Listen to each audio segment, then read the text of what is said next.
You're watching Fox 10 Phoenix now. Fox 10 News alert that we have been following a big police investigation taking place overnight just west of downtown Phoenix. Irene Snyder has been out there all morning trying to gather information. What's the latest, Irene?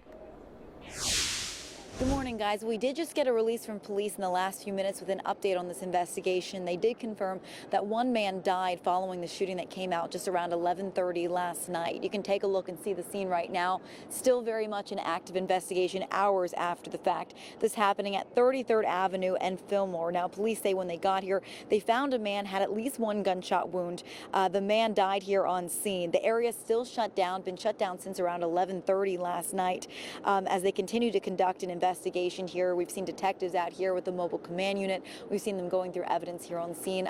This area, it looks like it's an apartment complex. It's blocked off here with caution tape as well. So again, been a very active investigation since the shooting call first came out around 11:30 last night. So we have not learned any more details about the victim other than the fact that it is an adult male.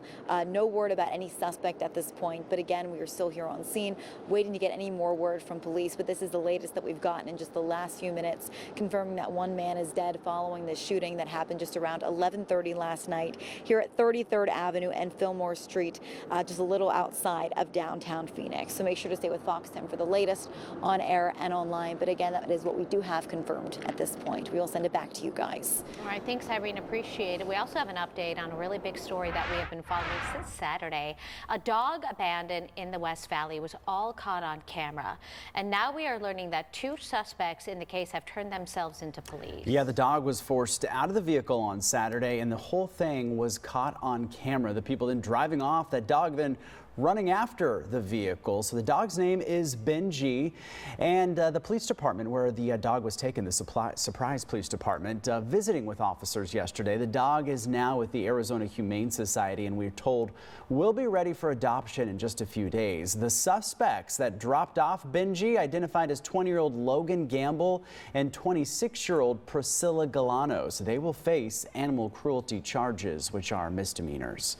Another update for you this morning, this time on the former police detective and his wife accused of abusing and murdering his 7-year-old daughter. A judge has granted bond to the couple after spending 7 years in jail. Danielle Miller live with the very latest. Good morning, Danielle.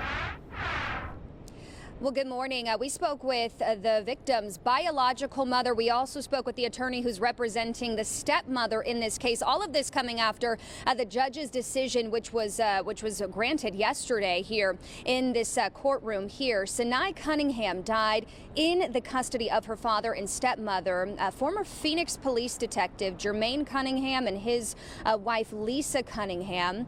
Her mother, Sylvia Norwood, tells Fox 10 that she called Glendale police for 2 months before her daughter's death. She says the child looked frail, sad, and quiet in the months before she died. But Lisa Cunningham's lawyer claims that this case isn't about murder, but rather medical negligence. Anybody would notice she doesn't look the same. She doesn't look like that normal child. I never got a chance to say goodbye. The Cunninghams, for about a year before the child died, literally tried to move mountains to get appropriate medical care. The judge said a $500,000 secured bond with supervision and electronic monitoring. DCS was called several times on the father, and there was an active case pending when the girl died. The trial for this case is set to begin in July. I'll send it back to you guys. Doomsday mom Lori Vallow will be back in a courtroom today. It'll happen less than an hour from right now. Yeah, so the so-called Doomsday mom is charged with murder conspiracy in the death of her previous husband, Charles Vallow. She is also charged with the attempted murder of her ex-nephew-in-law, Brandon Beaudreau. A judge is expected to rule on a motion she filed asking to keep cameras out of the courtroom. She claims Court TV slandered her during its previous coverage. Vallow was convicted already in Idaho of killing her children girlfriend and her husband's first wife back in 2023. So Fox 10 investigator Justin Lum will be at today's hearing, which will begin at 8:20. We will have live coverage on Fox 10 News at 4 and 5. You can also scan the QR code on your screen to watch all of our previous coverage in the Lori Daybell case on our YouTube channel. They love in the winter weather that we are experiencing now, but summer will be here before we know it. That means hot pavement, not just for you, but of course our furry friends. One Valley teen doing incredible work to make sure pets that need it the most get the protection from the extreme summer heat. And she is joining us live in studio this morning. This is Jordan Staccato. Jordan, thank you so much. Let's talk about this. You started a well, first of all, how old are you, Jordan? I'm 16. You're Wow, 16. look at you. And how long ago did you start this? I started this last year when I was 15, but I've been working on this since I was 14. Yeah, Wow. it takes a while, right? Yes. So your organization is called Laws for Paws. What does that stand for? So Laws for Paws itself is, well, our motto to begin with is an advocate for those who cannot speak for themselves. And so that's exactly what Laws for Paws is. We do legislative advocacy, and then we provide direct aid like Bears Boots. Let's talk about because this is a big, obviously, problem here in Arizona. We have scorching hot temperatures, and then we have a lot of individuals that have pets that are on the streets, and this is kind of what you want to do, is make sure that those pets are protected. Yes. So walk me through what you guys do. So what we do is we work with Doomsday Out AZ, and we provide all of their dog boots throughout the summer, and then we'll go downtown and on the streets and distribute these boots to pets in need and their owners. Wow. Where did this idea come from, Jordan? So I've always seen pets walked without dog boots on the streets, especially during the summer months, and that's frustrating. Yes, it is. The number one rule, because we're both dog lovers and dog parents, is I take my shoe off and I put it right there on the pavement. Yep. And if I can't bear the heat, then I won't let my dog walk around. Absolutely. But not everybody knows to do that. So these little booties are really incredible because they're super thick. Yes. Tell me about where you get these. So you can actually get these off of Amazon. They have the mesh, which is very good because it releases the heat from the dog's paws, which is where they sweat out of. And then, like you said, they're thick. They have the rubber bottom, and that protects the dogs from the pavement. Jordan, what is the reaction when you go out and start delivering these pet booties to these individuals? Initially, people are kind of confused. They're a little bit nervous. They're not very trusting. They think, oh, she might take my pet. But once they receive the help, it's just absolute gratefulness and care, and I love to see their reactions because it always lights up their faces. Yeah. I know that my pet does not like Shorty, doesn't really like clothes or booties, but it's for their own good. They get used to it. Yes, they do. Now, do you have a goal, Jordan, of what, because you've done this for a couple years now, is there a goal that, because it gets bigger and bigger every single year, do you have a goal set out for this summer of what you'd like to do? So for this summer, I want to be able to provide 1,000 boots to dogs. Last summer we did about 800, so I'm trying to go up, just providing as much relief as possible. That's all I want. So how can people help you? You can help me by going to my website, lawsforpaws.org, and that has the link to the fundraiser for Bears Boots. We didn't even introduce your dog. You brought him today. He's just been chilling. He's such a good boy. This is Tommy. Hi, He is Tommy. 11 years old. He's actually my grandma's dog, but we stole him for the day. As a good spokesperson and a good model, right? Yes. Tommy's not quite sure what to make of all this excitement. No, for the but he's very cameras, sweet. But he's doing such a good job. Okay, website one more time. How can people get a hold of you? Lawsforpaws.org, LAWSFORPAWS.org. Okay, they can make a donation, find out more about where you'll be dropping Yes. stuff. Perfect. Jordan, we need more proud of 16-year-olds you. in the world like this. The Secretary of State Marco Rubio is sitting with the Ukrainian officials in Jeddah this morning. The meeting comes after reports of Ukraine conducting a massive drone attack on Moscow, with Russia claiming to have taken out 337 drones. Rubio says the talks would not be proposing any specific measures to secure peace, but rather hear from Ukraine about what they are willing to consider. Arizona Senator Mark Kelly visited Ukraine over the weekend. He's critical of President Trump's approach to Ukraine and his relationship with Russian President Vladimir Putin. Vladimir Putin is a criminal.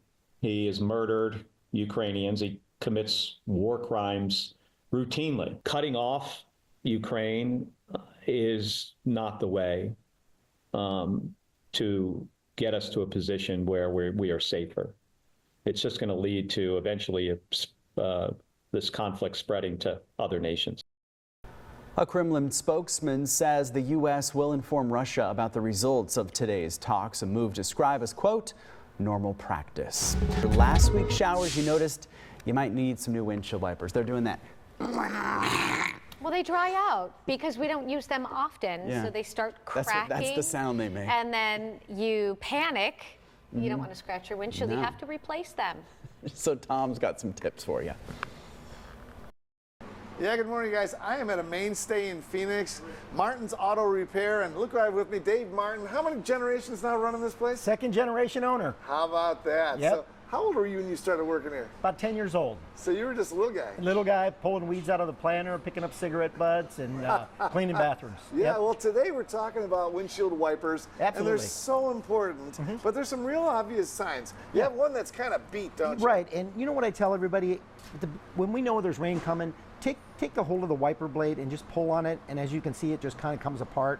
A good blade, a good blade that works really well, pull on it, you can't pull it apart. That's not going anywhere. Yeah. Dave, explain for our viewers, when you get a new blade, there's sometimes extra clips in there. What are these all about? Well, because when you go to the parts store, you buy a wiper blade that's kind of universal, that'll fit a couple different cars. Sure. And so they give you these extra clips. And you want to change these clips because they are plastic. And you know what the Arizona sun does to things out here. Yeah, that's what I was asking. Why not just use the old clip that's already on there? And sometimes you can in a pinch, but I recommend that you use the new clip, because if that plastic gets really brittle, it'll just crack. It can fly off. Yeah, it's nothing to it. Yeah. Well, we've got Phil over here. He's going to show us how simple and easy it is. What's the trick to getting a wiper blade off that stick? He'll show you. Yeah, what's the trick? How do you do it? Well, he's got to pull the clip, and then it just slides right down. And there's nothing to it. Yeah, as you can see, it's kind of U-shaped there, and the blade will just slide down. There you go. And when you put it back on, it's just as simple as clicking it back in. Absolutely. Now, one of the things I've noticed when I go to buy wiper blades, you get they're all custom for your car.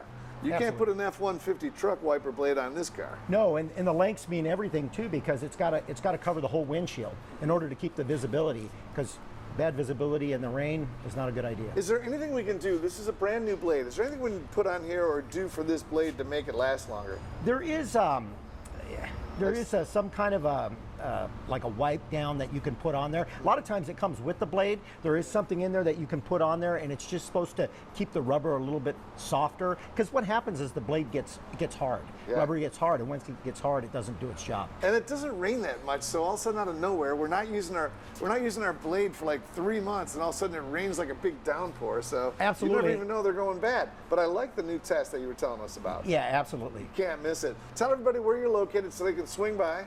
We're at 3636 North 16th Street, right in the heart of Phoenix. And how long you guys been doing this? Well, we've been doing this since 1971. How about that, you guys? Again, Martin Auto Repair, you guys, right here on 16th Street. Those are some good tips in case the rain really comes down. We'll send it back to you guys.